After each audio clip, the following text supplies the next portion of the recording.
para que el proyecto se salga bien, tiene que tener una serie de confluencia de elementos. En primer lugar, tienes que tener un buen promotor, ¿no? Sí. En segundo lugar, tienes que tener un buen equipo de dirección, ¿no? Sí, Facultativa de arquitectos e ingenieros que realmente te puedan desarrollar ese producto, ¿no? Y que tengan la confianza del promotor. Y lo siguiente es tener una buena constructora que realmente te sepa responder, ¿no? Y que esté a la altura. Solo cuando confluyen las tres patas, es cuando realmente tienes un producto interesante.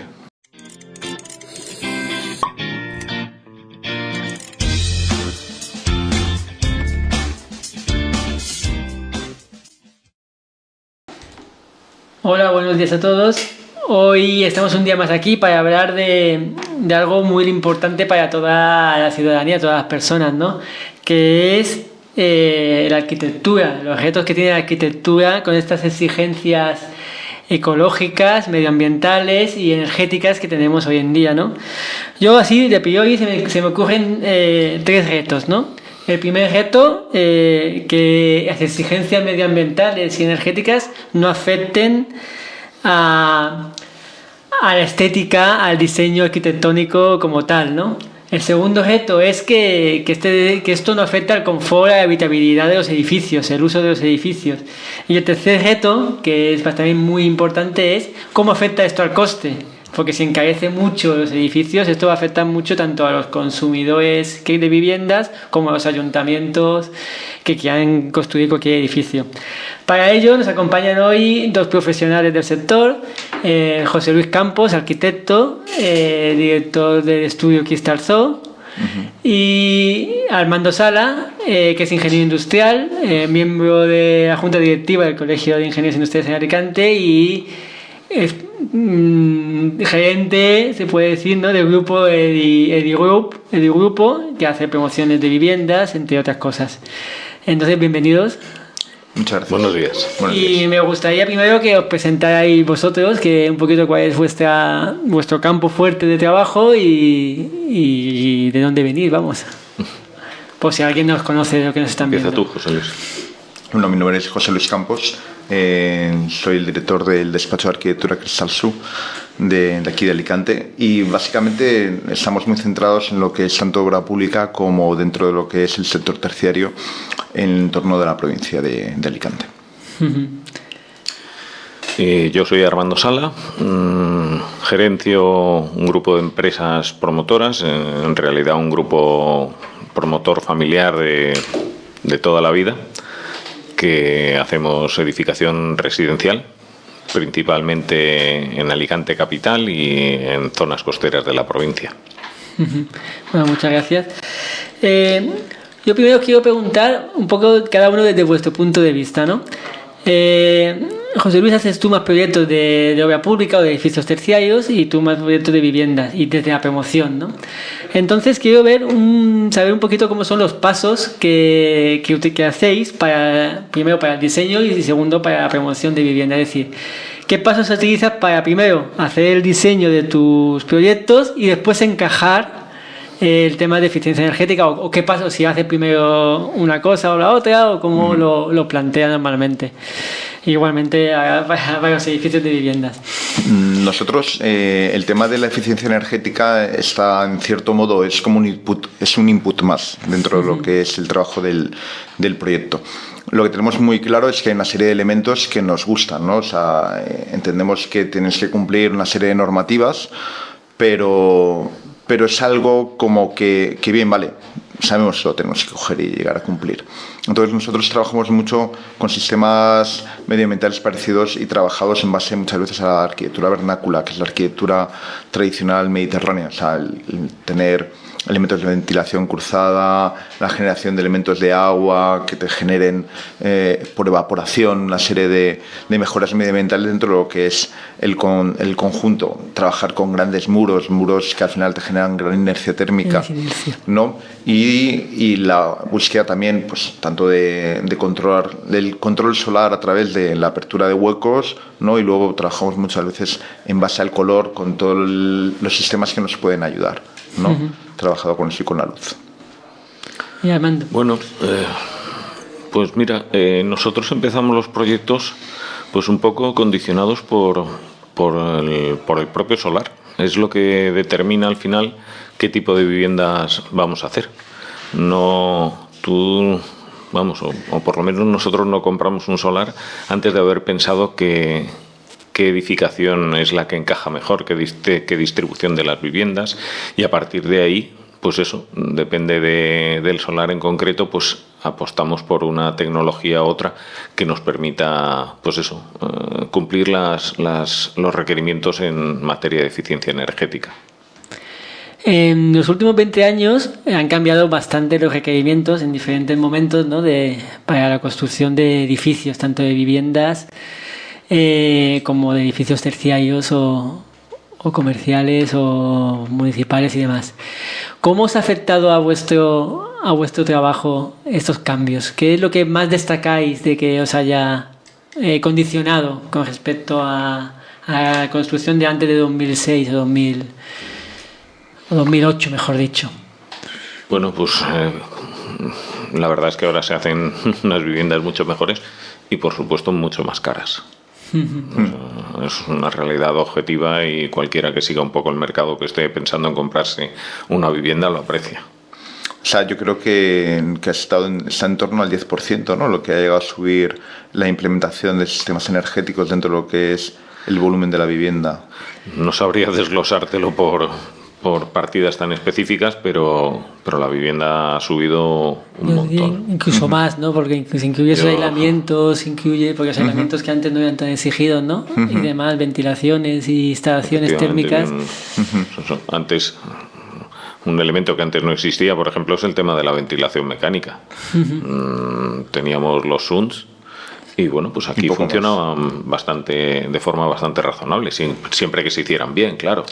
Pero ahora, pues bueno, las exigencias un poco, pues eso, que vienen del norte de Europa, que no abren las ventanas, pues te obligan a poner unos elementos para extraer el aire y luego pues unas ventilaciones en las ventanas o en los cierres, en los cierres de fachada. Y claro, pues la gente hay que explicárselo a la gente porque pones agujeros en las ventanas, si se me permite la expresión, para que entre el aire y luego lo tienes que sacar con una máquina cuando en esta tierra se abren las ventanas todos los días. Claro.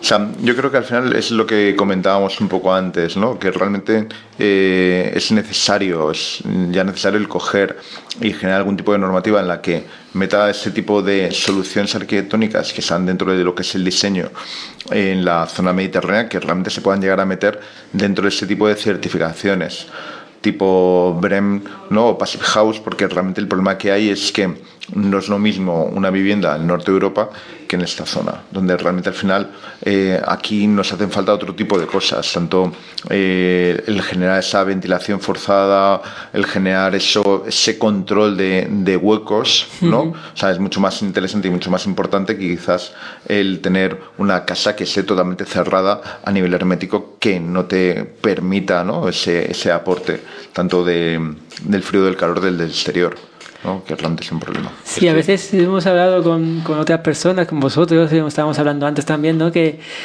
la normativa te obliga a hacer urnas, ¿no? Herméticas, y después a sacar y meter aire por otro lado, ¿no? Entonces un poco contradictorio, ¿no? Efectivamente, si es que precisamente aquí lo que diseñamos es viviendas que puedan integrar el exterior y el interior a la vez, o sea, grandes ventanales que yo pueda abrir y que la misma zona de estancia sea la terraza y a la vez el salón interior. Claro, si estamos precisamente diseñando en sentido contrario para que no haya esa comunicación entre el exterior y el interior, no tiene mucho sentido. Has dicho antes el tema de la ventilación, de apertura, de aprovechar la ventilación. Nosotros hemos colaborado pocas veces. La única de las pocas veces que hemos colaborado con vuestro estudio fue en el Centro de Educación Medioambiental de la Nucía, ¿no? Que es un proyecto muy especial. ¿Nos puedes explicar un poquito en qué consiste este proyecto y qué es lo que le hace tan especial? El proyecto del CEM, el captivador de la Nucía, para nosotros, o sea, lo hemos contado muchas veces a nivel de pequeñas, sobre todo en charlas de temas relacionados con el medio ambiente, porque al final lo que conseguimos fue un edificio, en primer lugar, que consigue que consigue integrarse dentro de lo que es el paisajismo, con todos los elementos buenos que le puede llegar a generar esa vegetación, ¿no?, que está en torno dentro de lo que es el conjunto, porque tenemos las cubiertas vegetales, tenemos grandes muros de piedra, ¿no?, que te generan gran inercia térmica. Trabajamos con contraventanas para realmente controlar en los momentos especiales del día que el tema de la incidencia solar. Y también lo que conseguimos al final es que es un edificio que no tiene necesidad de aire acondicionado, básicamente. Con lo cual es un edificio que permanece estable a lo largo del día, con lo cual la climatología, también es verdad que la climatología de este tipo de edificios, posiblemente en otras zonas, como Madrid, por ejemplo, pues te vas al norte de Europa, ya sería como imposible, ¿no?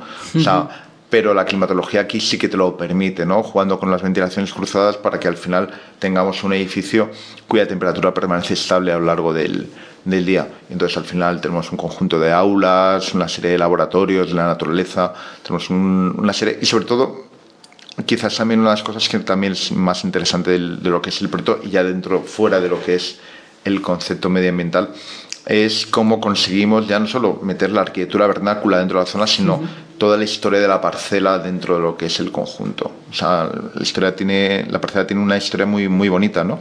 Y es que cuando ceden la parcela, la ceden con un conjunto de olivos. Entonces había que respetar ese conjunto de olivos. Entonces realmente lo que hicimos fue dibujar el proyecto en función de los olivos. O sea, el proyecto, la forma que tiene el edificio es en función del arbolado que tiene la parcela, con lo cual casi nos convertimos en grandes recipientes y maceteros del conjunto que nos articulan todo lo que es el centro y todo su crecimiento, ¿no? Y aparte, en su momento tiene ahí como una historia detrás, así como muy curiosa, porque nos encontramos con una planta endémica, ¿no?, que es la Gypsophiletalia, y resulta que cuando hicimos el estudio geotécnico no detectó que nos encontramos pues una serie que tenemos ahí, está todo lo que es el edificio está rodeado con la acequia mare, ¿no?, que es la acequia que trajo el agua desde Polopa hasta Benidorm. Entonces, ¿qué pasa? Las pequeñas fugas dentro de esa acequia habían ido filtrando, y entonces toda la parcela es una parcela llena de yesos. Y entonces, de repente, cuando empezamos la excavación de la cimentación, la mitad de la parcela tenía una gran gruta de, pues, en torno a unos 300 metros cuadrados. Y entonces fue el germen de la ampliación del edificio, y pasó de ser un albergue a ser un centro educativo medioambiental, porque de repente ya teníamos 2 aulas hechas directamente, ¿no? Al bajar la cota de cementación nos encontramos con 2 aulas y entonces el edificio empezó a crecer por ahí, ¿no? O sea, entonces tiene un tema interesante. Es muy interesante ese tipo de aprovechar el terreno, ¿no? Aprovechar todo lo que te da, ¿no? Al final meter la naturaleza en la arquitectura. Sin la naturaleza no somos nada, claro, ¿no? A fin de cuentas es un poco también lo que decía Armando, ¿no? O sea, tú cuando te dan una parcela al principio lo primero que ves es qué es lo que te entra, claro, ¿no? Tanto en obra pública, en terciario, como en residencial. O sea, bueno, y en residencial más, porque encima tienes que coger y ver si realmente es rentable o no, pero eso es algo que tienes que hacer siempre. Nosotros, por ejemplo, estamos con un tema de una residencia de tercera edad, y realmente lo primero que hemos visto es ver qué número de camas podían llegar a salir. O sea, entonces al final analizas la parcela, y en función de eso también, y lo que te diga el entorno, tú vas cogiendo y diciendo, pues aquí esto me pide irme por aquí o irme por allá, ¿no? Aparte del número y sobre todo de la rentabilidad. O sea, somos claro que esto es un negocio para todos, ¿no? Todos vivimos de esto, de un servicio que, por supuesto, queremos mejorar la vida de la gente a través de la arquitectura, a través de las promociones que se van desarrollando, pero realmente un poco es eso. O sea, al final ves lo mejor, que es lo que te puedes sacar de la parcela para coger y desarrollarlo, y al mismo tiempo meter todos estos elementos medioambientales que son muy interesantes, ¿no? Eso es un poquito lo que estáis hablando, de ver primero la parcela y después adaptar el proyecto a la parcela. Es un poco, ¿no?, como lo que se dice de los buenos entrenadores de fútbol, ¿no? Ven lo que tiene su plantilla y a partir de ahí adaptan a cómo quieren jugar exactamente, ¿no? Que no van con un esquema fijo, ¿no? Si depende de quién juegue, porque a lo mejor, yo que sé, el Madrid no puede jugar igual que el Barça. O que el Girona, o quien sea, vamos, que no importa. Sí. Antes has hablado de que el coste de construcción ha subido de manera considerable desde el año 2006, 2008 hasta ahora, ¿no? Debido a la aplicación primero del código técnico y de sus sucesivas modificaciones, que cada modificación encarece también el precio de construcción normalmente. Efectivamente. Pero tú vendes viviendas. Al final, la vivienda, que es un bien de consumo, pero es necesario, de necesidad habitacional, que ahora mismo hay muy poca oferta de obra nueva, relativamente hay muy poquita. ¿Cómo haces para poder llegar a ese compromiso de precio para que ellos puedan comprar, la gente que necesita comprarse una vivienda, que es mucha, que al final, pues complicado. Es complicado, claro. Complicado. Lo primero es eso, intentar tener muy claro cuál es el valor del suelo. Al final pues viene a representar, pues eso, lo suyo sería que estuviera en torno a un 30%, pero bueno, ahora mismo la verdad es que está todo el tema relacionado con la promoción disparado. Y luego, pues eso, intentar ajustar los costes de la construcción a los requerimientos de las viviendas que vas a ofrecer. No es lo mismo, pues eso, ofrecer una vivienda en primera línea de, por ejemplo, la playa de San Juan, que una vivienda en un barrio más humilde. El tipo de producto es totalmente distinto. No, claro. Al final, las condiciones que tienes que ofrecer de la vivienda, ambas van a tener que reunir los mismos condicionantes, pero las calidades o los acabados en un producto y en otro son distintos. Entonces, pues un poco te haces el esquema mental de hasta dónde quieres llegar y qué es el producto que quieres ofrecer en cada uno de los proyectos, y en base a eso intentas ajustar tus costes de construcción a esas cifras. Una cosa que acabas de decir es importante, que la repercusión del suelo es muy alta ahora mismo. Ahora se pregunta para los dos, ¿vale? Porque como tú trabajas mucho con ayuntamientos, vosotros trabajáis mucho con ayuntamientos y eres promotor de viviendas, los ayuntamientos tendrán mucho que decir también el precio del suelo, ¿no? La posibilidad de sacar suelo al mercado o disponible para construir viviendas. No digo vivienda pública, digo a lo mejor algún tipo de actuación para que haya más posibilidad de ofertas de vivienda, más suelo, más oferta de suelo, sobre todo. ¿De alguna manera tienen capacidad los ayuntamientos de poder actuar al respecto? ¿O cómo afecta a la administración pública? A ver, el que haya más o menos suelo depende de cómo vaya gestionando la población, el municipio, la disponibilidad vía, pues eso, plan general o planes parciales o actuaciones urbanísticas que permitan que haya más suelo para el mercado. Entonces, pues eso, si el ayuntamiento es más ágil gestionando la aprobación de planes parciales o de actuaciones urbanísticas, habrá más suelo. Si se tarda, es que lo del urbanismo en este país es complicadísimo. Sabes cuándo empiezas, pero no sabes cuándo acabas. Claro, si tú al final aumentas la oferta de suelo dentro de lo que es el municipio, pues al final conseguirás reducir uno de los costes más importantes que tiene el proyecto, ¿no? Jugando, claro. Tampoco mucho, pero algo que lo vas a notar, ¿no? Y que al final puede ir redundando dentro de lo que es o por un lado una bajada de lo que es el coste de la vivienda, o por otro lado en una mejora de las calidades que tienen las mismas. O sea, eso es algo que es un trabajo que tienen que desarrollar los ayuntamientos, ¿no? Pero por otro lado, con respecto a cuando hablamos de viviendas de protección oficial, ya es que ellos saquen también dentro de esos suelos que puedan llegar a tener, y que los saquen a precios reducidos, ¿no? Ahora mismo en la Comunidad Valenciana está desarrollando el plan Vive, que va un poco por esa línea, ¿no? De esa, no sé si llegan a ser una cesión, ¿no? de esos de los terrenos. El otro día estuve ahí en una presentación que hicieron, ¿no? Un poco porque se está desarrollando el planteamiento. Y entonces, pues creo que se está planteando una cesión para así de esa forma conseguir reducir, aparte de que se van a meter fondos europeos, ¿no? También para conseguir bajar un poco lo que es el precio de venta de esas viviendas, porque realmente ahora mismo el tema de la VPO es como una quimera casi, ¿no? Sí, que ya básicamente porque debido al coste de los materiales, ¿no? Claro. La VPO al final tienes un precio tasado, o sea, ya, tú vendes directamente en función de la superficie que tienes, y el problema es que no salen los números. Y como entonces, ¿quién hace esa vivienda de protección oficial? ¿Lo hacen los organismos públicos o lo hacen los privados? Como de normal lo hacen los privados, porque los ayuntamientos tampoco dicen yo no quiero perder dinero. Entonces, pues al final no se está desarrollando, y llevamos más de 10 años, ¿no? sin que se desarrollen viviendas de VPO en España, en general. Sí, ¿no? sí.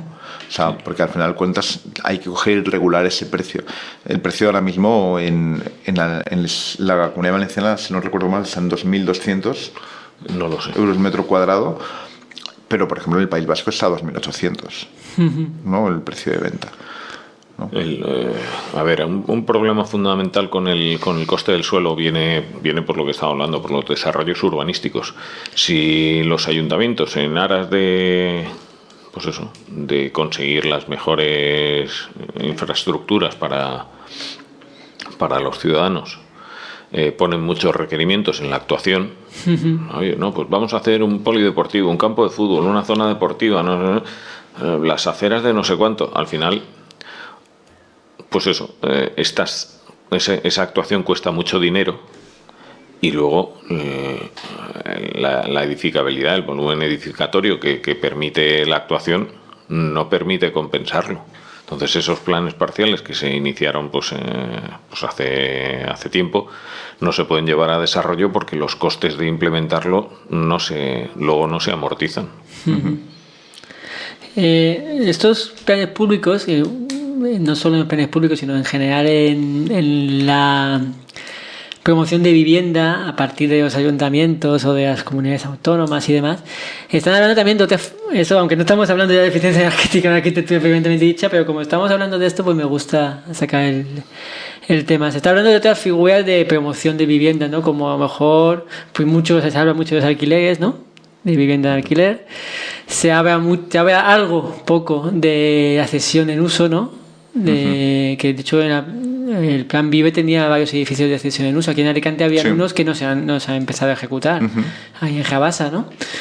¿Qué opináis de este tema por ejemplo, de la cesión en uso, de promover para alquilar, ese tipo de asuntos? ¿Qué opináis? ¿Puede ser beneficioso para la ciudadanía, vosotros, para las empresas que puedan meterse en hacer este tipo de proyectos? A ver, ¿Qué necesitarían para poder meterse empresas como la tuya, por ejemplo, en algún tipo de proyecto de este tipo? Para nosotros, porque al final, promueve realmente la administración pública no tiene que promover tanto, ¿no? También está para otras cosas, ¿no? Puede facilitar las cosas, ¿no? A ver, el negocio de la promoción inmobiliaria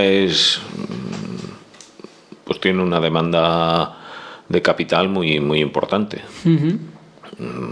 Eso es así. Y los costes de financiación son los que son. Entonces, si yo dispongo de un capital X para desarrollar una promoción y posteriormente, con el resultado de esa, desarrollar la siguiente, si yo, en lugar de vender, lo dejo estocado, y en vez de ser una existencia pasa a ser un inmovilizado, lo tengo para dedicarlo al alquiler, yo necesito capital nuevo, claro, para abordar el siguiente proyecto. Entonces, estas fórmulas de construcción para alquilar, pues me da la sensación que queda en manos de los grandes fondos.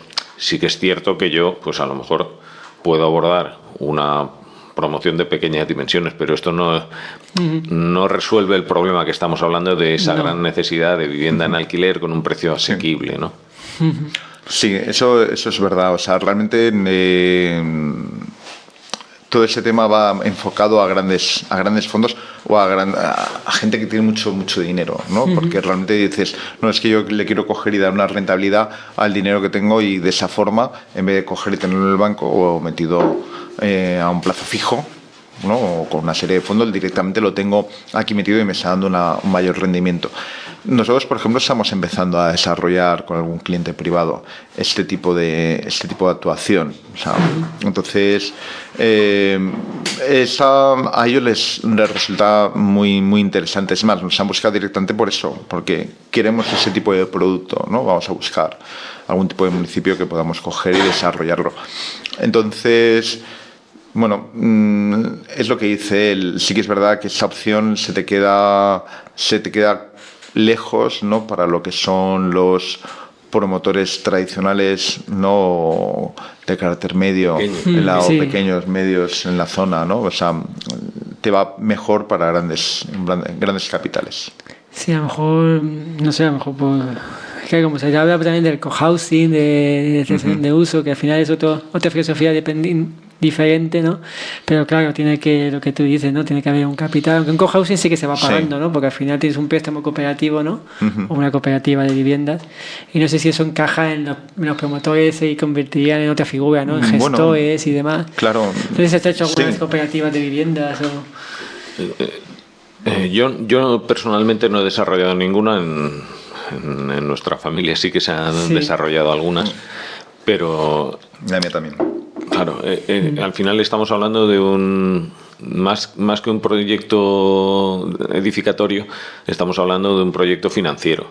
Oye, invierto tanto en un producto, que en este caso pues es un edificio dedicado al alquiler, y voy a obtener una rentabilidad de tanto. Si lo financio con pues eso, financiación bancaria, pues ¿cuál es el margen? Claro. Yo esto me lo puedo plantear, pues eso, con un edificio pequeño, que no resuelvo el problema que estamos hablando, esa gran necesidad. Por eso digo que queda en manos de, pues eso, de gente que sea intensiva en capital, ¿no? Sí.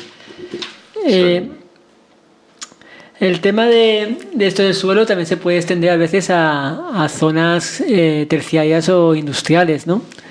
Que podemos tener un tema de suelo parecido a lo que estamos hablando, ¿no? Aquí, por ejemplo, aquí en la provincia de Alicante hay problemas de suelo logístico, industrial, ¿no? Sobre todo aquí para José Luis, ¿qué problemas has encontrado en ese sentido? ¿Algún cliente tuyo que haya querido hacer algún tipo de actuación? A ver, el problema es lo que hemos comentado, ¿no? O sea, es el mismo problema. O sea, la administración tiene que ser ágil para llegar a poder desarrollar ese suelo. Porque realmente ahora mismo hay una demanda muy fuerte dentro de lo que es tanto la provincia de Alicante como la Comunidad Valenciana, ¿no? Unas necesidades muy importantes de suelo logístico. Pensar que la fisonomía de las ciudades está cambiando. O sea, de repente han aparecido unos actores, ¿no? Que es Amazon como ese gran distribuidor, ¿no? de materiales. De repente los locales yo creo que es un problema, es un problema, porque está pasando que los locales están medio desapareciendo. O sea, está habiendo muchos despachos, tanto de arquitectura, ingeniería, ¿no? Que se están pasando directamente a plantas bajas, porque realmente los locales se están quedando vacíos. Hay una menor demanda porque el comercio tradicional, que además, el otro día hablando con gente del sector, te encuentras con que te dicen, no, es que además no hay relevo generacional, ¿no? Dentro de lo que es el sector del comercio tradicional. Entonces, ¿por qué? Porque han aparecido estos nuevos actores que lo que demandan son grandes superficies para luego llevarte los productos a casa.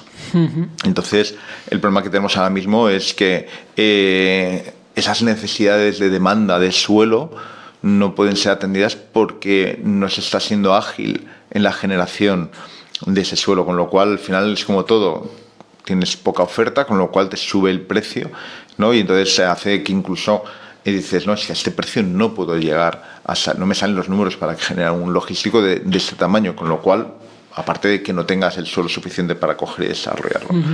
Entonces, en ese caso, pues yo creo que la administración tiene que ser ágil, ¿no? Como hemos comentado, para poder llegar a desarrollar ese tipo de suelos lo más rápido posible. O sea, al final los técnicos municipales tienen que estar para ese tipo de cosas, ¿no? O sea, quizás muchas veces los tenemos utilizados para otro tipo de elementos y lo que tienen que es ayudar a que toda la gestión sea lo más eficiente posible dentro de un ayuntamiento. Ha metido a los técnicos municipales en la ecuación. Es importante el trabajo de los técnicos municipales, ¿no? Ya sean arquitectos, ingenieros y demás. En vuestra opinión, ¿cuál debería ser la función prácticamente principal y la que se centren los técnicos municipales? Eso para Armando. No, yo creo que la función de los técnicos municipales debería ser el control y el control de las actuaciones, no tanto la gestión o el diseño de las mismas como el control de que se cumple la normativa vigente y que responde a la planificación municipal. Yo creo que al final los ayuntamientos tienen que funcionar como grandes empresas y su objetivo es mejorar la vida, por supuesto, de los ciudadanos, en muchos sentidos, y sobre todo para mejorar la vida de los ciudadanos lo que hace falta es dinero. Y entonces ese dinero, ¿cómo se consigue? Muchas veces se consigue a través de tanto subvenciones como, por ejemplo, actuaciones más directas, ¿no? Es el que te entre dinero a través de tema de licencias, generar ese suelo que te va a promover ese flujo de caja dentro de lo que es el ayuntamiento que te va a permitir poder mejorar, ¿no? Pues estos parques, lo que sea, ¿de acuerdo? Entonces, para mí los técnicos municipales lo que tienen que ser es muy, muy ágiles para poder desarrollar ese tipo de actuaciones, ¿no? O sea, muchas veces quizás nos encontramos con que tenemos muchos técnicos municipales trabajando y desarrollando proyectos, cuando realmente quizás lo que tienen que hacer es ayudar a la gestión de lo que es el municipio para que todo sea mucho más rápido. Claro, porque lo que dices de que hay técnicos municipales desarrollando proyectos, realmente eso no repercute en un beneficio para el proyecto como tal. Porque lo que estás diciendo, lo que yo estoy entendiendo ahora mismo de la conversación, ¿vale? Que me cuadra, ¿eh? O sea, no que estoy entendiendo y me parece algo nuevo, ¿no? Sino que si un técnico municipal o muchos están haciendo proyectos, no pueden gestionar.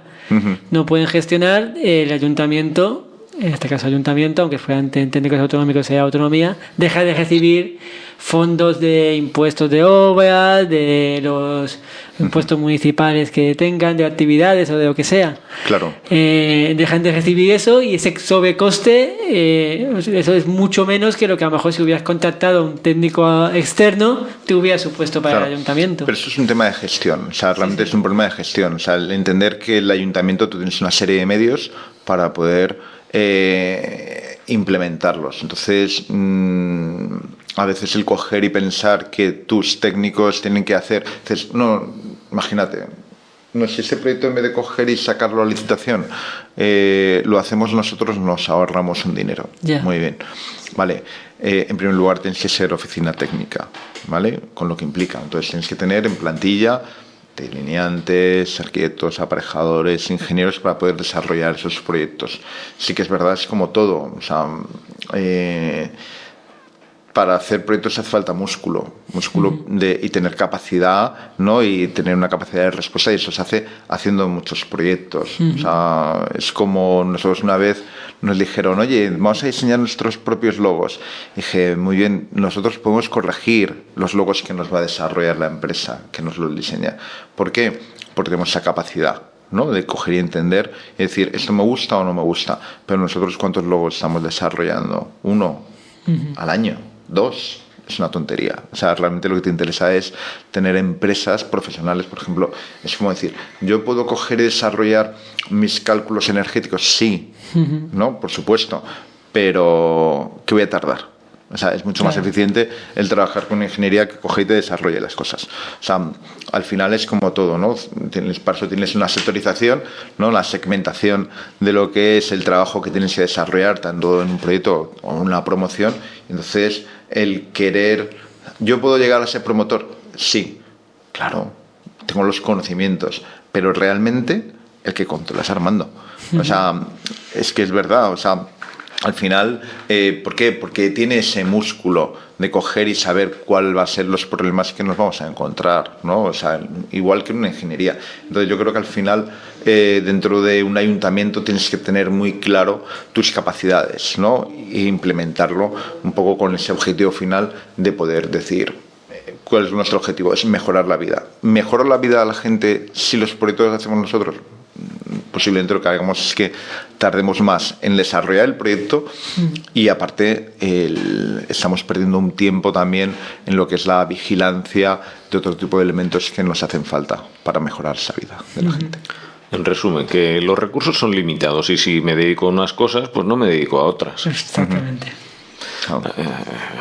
El problema es un poco, pues eso, yo entro como alcalde, tengo 4 años y mi proyecto va a durar 4 años, pero el planteamiento de una ciudad no puede ser a 4 años vista. Claro. Entonces, bueno, pues tenemos ahí el ejemplo de ciudades como Málaga, donde Exacto. el alcalde viene repitiendo desde hace tiempo O y además Bilbao. tiene o ha acertado o tiene claro cuál es el proyecto de ciudad que quiere y lo plantea a largo plazo y entonces pues se tienen los éxitos que tiene Málaga. Sí, al final el ayuntamiento que tiene planes, ¿no? Como eso, Málaga has dicho, podría ser Bilbao, podría ser Sevilla también incluso. Son que tienen un planes de ciudad, ¿no? Que se llaman, ¿no? Proyectos de ciudad que hacen que la vida sea mejor para los ciudadanos, que es el objetivo, ¿no? De los ayuntamientos como tal. Una pregunta específica. Voy a hablar de cómo sobreviven vuestras empresas a grandes choques, a grandes crisis, ¿no? Porque en el año 2008 hubo una gran crisis en que se paró completamente el sector de la construcción, sobre todo de viviendas, ¿no? Pero en general todo, tanto la arquitectura afectó mucho y a la promoción de vivienda aún más. Que venía encima ya eso, que las viviendas que se construyeran a partir de ese año 2008 ya estaba incorporado el código técnico de edificación, ya era pues menos demanda y más costes a la vez, ¿no? ¿Cómo puede sobrevivir una empresa pequeña como la vuestra? Al final es una empresa pequeña, aunque tengas un estudio potente, es una empresa pequeña de pocos trabajadores o la promotora, el grupo promotor vuestro. ¿Cómo podéis sobrevivir? ¿Cómo os adaptáis a los cambios en esos momentos tan duros? En nuestro caso, yo creo que tuvimos suerte, entiéndeme, tuvimos suerte, estábamos poco apalancados y bueno, pues nosotros en ese momento, cuando vino la crisis del 2008, nos quedamos con casi 40 viviendas acabadas en el centro de Alicante. Y bueno, pues fueron saliendo poco a poco durante los 10 años siguientes. Y tuvimos la suerte, pues eso, que estaba todo pagado. Porque si hubiéramos estado con financiación, nos hubiéramos muerto. Estuvisteis varios años sin hacer ninguna promoción nueva, supongo. Efectivamente. Porque nosotros ya hemos empezado a colaborar ya más tarde, ¿no? Después cuando había retomado la actividad. Sí. Claro, fue un poco eso. Es lo que comentaba antes. Si yo tengo unos recursos invertidos en unos activos y no consigo ponerlos en el mercado porque los dedicara para el alquiler, pues eso me permitiría medio sobrevivir, pero no iniciar ningún producto nuevo, ¿no? Ningún proyecto nuevo. Aquí el caso fue pues ese, parecido. Fuimos sacando las viviendas poco a poco, pues haciendo, pues eso, adaptándolas a los nuevos requerimientos, rebajando precios y así sobrevivimos. Nosotros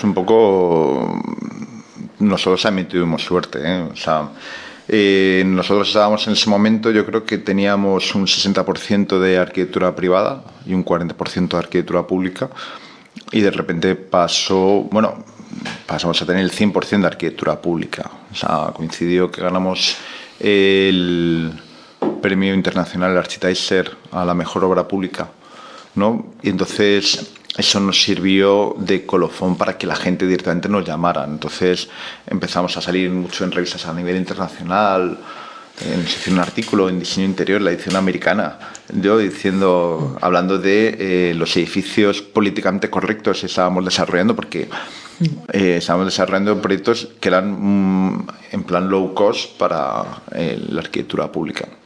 Entonces, un poco nos empezamos a encontrar que el despacho llegó a crecer. O sea, durante la crisis empezó a crecer porque lo poco que se hacía era público y entonces nos empezaron a llamar, ¿no? de muchos organismos. Entonces empezamos a trabajar mucho. Y entonces, pues bueno, con ese momento, pues aguantamos, salimos muy reforzados directamente en la crisis, ¿no? Porque mantuvimos básicamente todo lo que es la estructura del despacho. Ese despacho en ese momento no éramos muchos, éramos 7 dentro de lo que es el despacho y mantuvimos toda la que es la plantilla durante todo ese tiempo. Actualmente somos 14. O sea, que hemos duplicado un poco lo que es la plantilla. Para hacer un despacho de arquitectura es una cifra elevada de personas trabajando, ¿no? En Alicante, en Alicante. Sí. En Alicante, sí. No, en otras poblaciones no. Y has hablado de los concursos internacionales de arquitectura. ¿Cómo seguís planteando haciendo concursos internacionales? Pero nosotros los concursos internacionales son de obra construida. O sea, vale. Nosotros nos planteamos, somos muy locales. O sea, ¿por qué? Tengo 3 chiquillos, entonces que me consumen muchísimo tiempo.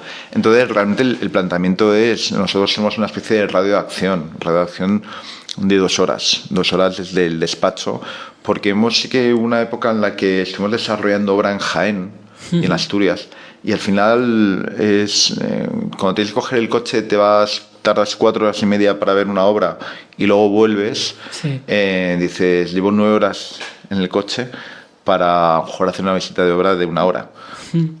No te merece la pena lo que es el esfuerzo. Entonces decidimos que como máximo tenemos que plantearnos el poder volver a comer a casa. Me voy y vuelvo, y por las tardes estoy directamente y puedo trabajar en casa sin ningún tipo de problemas. Eso también es sostenibilidad, medio ambiente. Sí. O sea, al final, entonces es el planteamiento que tenemos. O sea, entonces somos conocidos en esa zona, porque al fin de cuentas, yo me acuerdo una vez nos ganamos una especie de concurso para internacionalizar el despacho, ¿no? Y entonces después tienes que sacarte tus propias conclusiones. Entonces mi propia conclusión es que no quería internacionalizar el despacho. O sea, no me interesaba porque ¿qué podía yo aportar, ¿no? Cuando estoy aquí hablando de arquitectura vernácula mediterránea, ¿qué puedo aportar yo en México? Pues no lo sé. O sea, no sé cómo se construyen, no sé cómo se plantean las cosas allí. O sea, ¿qué vas a hacer? Una especie de dumping para plantear una serie de cosas que a lo mejor allí pues no se llegan a entender. Entonces, más o menos, si viviéramos en otra zona, no en esa España vaciada, donde no tienes apenas volumen, ¿no? de trabajo, pero estando ahora mismo en las zonas más pobladas a nivel nacional, realmente con un radio de 2 horas, fíjate que estás cubriendo hasta el norte de Valencia, hasta Murcia, ¿no? Y te llegas hasta Albacete en 2 horas, con lo cual significa que tienes un volumen poblacional muy muy fuerte, con lo cual nos sentimos cómodos y no nos planteamos, ¿no? Otro tipo de cosas, a no ser que sea tan grande que digas, bueno, venga, vale, me merece la pena, y entonces ya buscas a una persona o en la zona o mandas a una persona allí físicamente para controlar la obra directamente. Yo, como he dicho al principio, somos locales.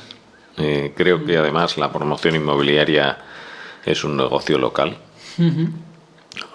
Otra cosa es eso, los grandes fondos que hacen compran bolsas de suelo, compran bolsas de suelo y hacen pues eso, 250 viviendas en un desarrollo urbano nuevo, en donde la parcela es totalmente suya y ya está. No, nosotros no hacemos eso, hacemos eso, construcción entre medianeras, alguna edificación en una parcela exenta y eso, y depende mucho el conocimiento que tienes el conocimiento local para decir este suelo me encaja con lo que nosotros sabemos hacer y este otro no. Claro. No, si al final cuando es local y es pequeño, pues si se gestiona bien, pues debes de tener menos problemas. Otra cosa es que te vengas arriba, ¿no? y hayas comprado un montón de suelo justo cuando te pilla. Y también transmites confianza, además, ¿eh? Sí. O sea, eres gente de la zona. Yo creo que ese tipo Te pueden ver la cara, claro, sí, exactamente. ¿no? O sea, a mí importante. me parece importante. O sea, importante que al final, lo que tú dices, ¿no? Que te pongan cara, o sea, transmites la confianza suficiente para decir, yo es que no voy a desaparecer, no eres un número dentro de mi cuenta de resultados, sino que yo estoy aquí, ¿no? Y yo no voy a desaparecer. O sea, sí. Eso me parece importante. Sí, efectivamente. Es un valor añadido, Sí. Por lo menos en los pequeños promotores es un valor añadido. Sí, nosotros cuando la empresa que tenemos de energía solar, que tenemos una empresa de ingeniería, aparte tenemos una empresa que instalamos energía solar, es un poquito el valor que damos, ¿no? Y nosotros estamos aquí, estamos en Alicante y no somos, ahora que está de moda o la luz o la Profit, a saber de dónde vienen y quién lo tiene, ¿no? Entonces es que dar la cara, y de hecho nos damos la cara en este podcast, ¿no? Damos bastante la cara para que sepa quién somos, ¿no? De dónde venimos y hacia dónde vamos, ¿no? Que es un poquito lo que tenemos que preguntarnos a cada empresa, ¿no? Quería introducir un tema, pero no sé cómo introducirlo, porque yo cuando he estado en obras de construcción, que cada vez ha estado como control, ¿no? De eficiencia energética, básicamente, ya no hacemos prácticamente instalaciones en construcción, hacemos muy poquito ahora.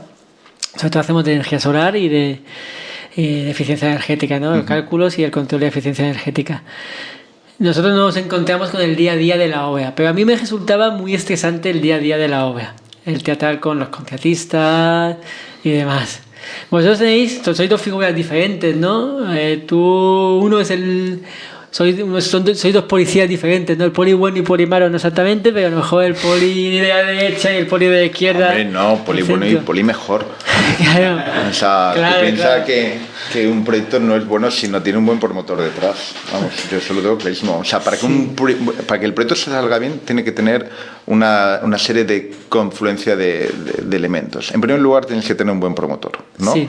En segundo lugar, tienes que tener un buen equipo de dirección, ¿no? Sí, Facultativa de arquitectos e ingenieros que realmente te puedan desarrollar ese producto, ¿no? Y que tengan la confianza del promotor. Y lo siguiente es tener una buena constructora que realmente te sepa responder, ¿no? Y que esté a la altura. Solo cuando confluyen las tres patas, es cuando realmente tienes un producto interesante. O sea, si no, y ya si te metes en arquitectura pública, te diría que te hacen falta dos patas más, que es amueblarlo, ¿no? Y fotografiarlo, para poderlo coger y contar. O sea, pero esas tres patas son, indispensables. O sea, si no tienes un buen promotor no puedes desarrollar bien las cosas. O sea, eso yo lo tengo clarísimo. Eso me lo enseñó mi padre, que era aparejador, ¿no? Entonces, y que incluso ellos eran gestores de comunidades de propiedades, ¿no? Entonces, al final, creo que es muy, muy importante, ¿no? Al final, que todos confluyan y que todos tengamos una meta puesta, ¿no? Y es decir, eso tiene que estar y tiene que estar bien. Yo creo que nosotros funcionamos un poco distinto a estas grandes promotoras que cotizan en bolsa y todo esto. Yo intento trabajar con nuestros proveedores de toda la vida, nuestros profesionales de siempre. No somos, creo, lo tendrían que decir ellos, creo que no somos de los de apretar hasta asfixiar al profesional que te tiene que dar los servicios, sino que se trata de una cuestión de confianza, ¿no? Yo, prácticamente hablo siempre con el mismo fontanero, con el mismo electricista, que son los que me hacen las promociones. Y si tengo un problema, porque pueden surgir siempre, pues ellos me ayudan a resolverlo. Y es así. Si no tienes, en nuestro caso, si no tienes la confianza de los oficios que te ayudan a desarrollar la promoción, eso no sale. Sí, estoy de acuerdo completamente. De hecho, yo cuando estábamos en obras, en algunas obras públicas, bueno, o semipúblicas o privadas, cuando tienes un buen proyecto y unos buenos técnicos que saben lo que tienen que ejecutar, eso la obra va mucho más ligera, ¿no? Porque Sí. al final sabes hacerte convencer y sabes entender lo que significa la obra a los industriales o a los contratistas, ¿no? Cuando tienes un proyecto que está definido de aquella manera, los Todos equipos son técnicos no conocen el proyecto porque, por lo que sea, han cambiado el arquitecto o lo que sea, todos son problemas, todos son problemas. peleas, Sí. problemas, cambios. Eso además es un tema que muchas veces pasa, ¿eh? O sea, por ejemplo, según qué tipo de administraciones, ellos sacan las licitaciones, sacan por un lado lo que es el proyecto y luego las direcciones de obra. A mí eso me parece un error totalmente. Porque a mí particularmente además no me gusta ese tipo de... No lo solemos presentar, ¿no?, a ese tipo de licitaciones. Porque tú eres el que realmente sabes qué elementos puedes llegar a sacrificar dentro de lo que es el proyecto en un momento dado. Pero la gente que llega... La experiencia que yo he tenido de proyectos que he hecho yo y que luego han llevado otros, a mí el resultado que ha habido no me ha gustado. Y en proyectos a lo mejor muy interesantes y que tenían, pero la persona que ha llegado no lo ha valorado, no lo ha valorado o no ha querido valorarlo y ha pretendido otro tipo de cosas. Nosotros, yo me acuerdo, un proyecto que desarrollamos aquí, que fue la dirección de obra del edificio de Seneca Autobuses, ¿no?, que implicaba un modificado. Directamente lo primero que hicimos fue hablar con el equipo de arquitectura que redactó el proyecto anterior y decirles, tenemos que redactar un proyecto nuevo, ¿no? ¿Qué es lo importante que vosotros entendéis que tenéis, ¿no?, que hay que salvar dentro del proyecto? Esto y esto. Y eso es lo que implementamos nosotros dentro de nuestro proyecto, con lo cual al final lo que hemos conseguido es que es un proyecto que tanto ellos como nosotros lo podemos llegar a vender y lo compartimos, ¿no? O sea, al final es sin haber llegado a trabajar juntos, como si lo hubiéramos desarrollado en conjunto, que es una de las cosas que me parece más interesante, ¿no? O sea, al final que todos podemos coger y decir hemos participado en esto está muy bien. Voy a ir acabando porque al final tenemos cosas que hacer todos, ¿no? Quería comentar, nosotros nos dedicamos a lo que he dicho antes, a la energía solar. ¿Estáis teniendo la necesidad de integrar, bueno, yo sé que Armando sí, energía solar fotovoltaica, o seguís integrando, o térmica, en vuestros proyectos en los últimos 4 o 5 años? Sobre todo que es cuando se ha tenido que integrar más la energía solar fotovoltaica. ¿O cómo resolvéis el sistema, los temas de agua caliente sanitaria? Sí, yo estoy apostando por la energía fotovoltaica. Sí. Creo que es una solución estupenda. Pero es verdad que últimamente me estoy encontrando con más problemas que otra cosa para implementarla. Porque pues cada vez los requerimientos hace falta que aportes más y no hay tanto sitio en las cubiertas, ¿eh? Estamos... Claro, es que ahí tienes un compromiso, porque por un lado está, cuando edificios de más de 1000 metros cuadrados construidos te exigen una cantidad mínima de energía solar fotovoltaica, ¿no?, que depende de dos cosas: primero de la superficie construida y de la superficie útil que no esté ocupada de cubierta, que no esté ocupada con solar térmica, y de cubierta que no sea transitable. Entonces ahí, si vas a lo mínimo, normalmente a lo mejor hay muy poquito, porque superficie útil, no transitable y demás, a lo mejor hay poca cubierta, pero a lo mejor con eso no te hace que no cumplas el H0. Y eso es lo que te está viendo el problema. ¿No? Y de hecho... El último proyecto tuvimos que encajarlo bastante. Sí. De hecho, estamos estudiando un proyecto nuevo y no me cabe. No puedo poner las placas. Vamos a hacerle un vistazo. Mándamelo y echamos otro vistazo. Por las cuestiones de insolación, como no los edificios alrededor son más altos, mi cubierta está limitada, pues no caben las placas. Entonces, pues no sé qué voy a hacer. Pues ya tenemos que dar una vuelta, ya lo estudiaremos. Sí. Ahora también existen paneles para poner en vertical, etcétera, o paneles de colores incluso que quedan decorativos. No, estaba dándole vueltas al tema de la eólica. A ver si tenemos ya soluciones para implementar en centros urbanos, porque hasta la fecha había un problema evidente que es el tema del ruido. El tema del ruido, sí. Pero bueno, habrá que darle una vuelta en y de profundidad. La fauna seguramente también. Nosotros, la verdad es que, claro, cuando hacemos obra pública tampoco tienes tanta necesidad de aporte energético. Entonces, y luego además nosotros nos encontramos con otro problema añadido, y es que para nosotros es muy, muy importante esa quinta fachada, que es la cubierta, dentro de lo que son los proyectos. Entonces, nos gusta dejar las cubiertas, en la medida de lo posible, totalmente libres dentro de lo que es el proyecto, porque nosotros además siempre lo hemos dicho, cuando tú quieres buscas un edificio, muchas veces lo primero que haces es que te metes en Google para ver dónde estás. Entonces esa imagen aérea era importante dentro de lo que es el conjunto. Entonces, últimamente lo que estamos trabajando es mucho con pérgolas solares. Pérgolas solares, ¿no? Si tenemos parcela suficiente, no, todo el tema de los aparcamientos los dejamos cubiertos con pérgolas solares. O sea, acabamos de hacer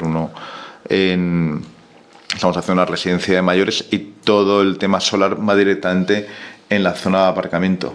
Directamente. Lo estamos metiendo ahí y lo resolvemos allí.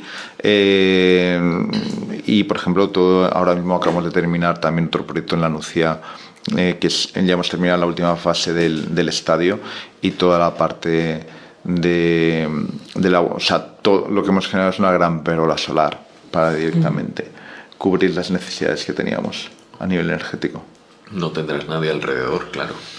No tengo nadie alrededor. Solamente hay el estadio, el polideportivo directamente, ¿no? Entonces, además tú piensas que como son arquitecturas, porque nosotros solemos trabajar con arquitecturas como relativamente bajas, ¿no? Entonces no tenemos ese tipo de problemas que a lo mejor puedes tener, ¿no? De la incidencia de los rayos de sol, el efecto rebote que te puede tener en las placas. No. Imagínate en una ciudad como Benidorm, los edificios tan esbeltos, pues sí. Eso, cubierta poca, pero mucha demanda energética. Entonces, no sé allí cómo resolverán este tema. Nosotros estamos participando ahora en una estación, en un hotel en Benidorm, pero que es un hotel que está construido. Y se van a poner en fachada. Ajá. Se van a poner los paneles solares en fachada. Ahora ya hay soluciones que estéticamente no afecten tanto, ¿no? Hay paneles puedes tener paneles casi de cualquier color. Por ejemplo, un fabricante italiano que tenemos tiene paneles que son como convencionales, pero tienen tintado el vidrio templado. Entonces pueden ser verde, naranja, rojo, azul, y se integran, y pueden ponerse el marco también del mismo color, claro. Entonces se integran bastante bien dentro de lo que cabe, claro. Sí. O hacer algún dibujo, se puede hacer algún tipo de dibujo con los colores, y puede ser diferentes soluciones que se pueden implementar.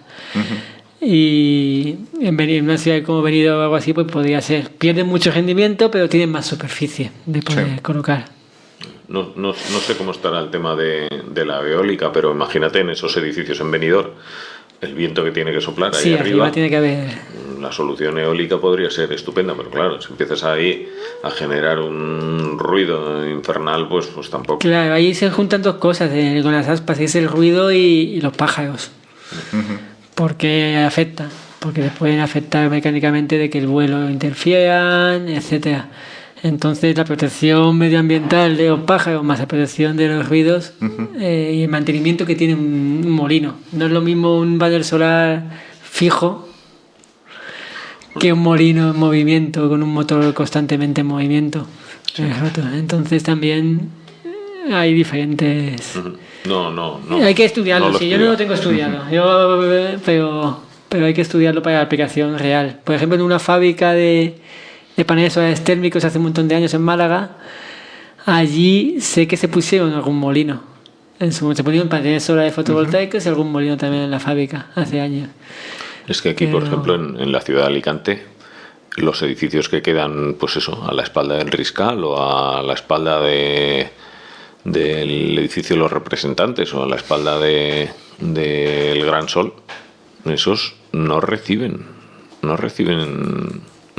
iluminación directa. Que lo tienen completamente a sureste, exactamente. Eso te daría para un podcast, el coger y por qué están esos edificios así ahí. Sí, eso da para mucho, ¿eh? La ordenación urbanística de Alicante da para mucho. Eso, o las lomas ahí arriba, de Juan 23, ¿a quién se le ocurrió ponerlas, no? Sí. Bueno, pues muchas gracias por haber venido. Tenemos un obsequio para vosotros, que es muchas unas gracias. tazas como estas de aquí, para cada uno, por haber Muy bien. venido, Muy bien. Muchas gracias. para que os acordéis de nosotros. Y eso, un placer de que vengáis a visitarnos a este rato de conversación, no solo energética, ¿no? Un poquito de todo, ¿no? De urbanismo, arquitectura y demás. Yo creo que me ha gustado, ha sido interesante. Estupendo. Y nada, espero muchos éxitos en el futuro. Muchísimas gracias. Gracias. Igualmente. Bueno, nos vemos en el próximo podcast y si te gusta, suscríbete y comparte este vídeo.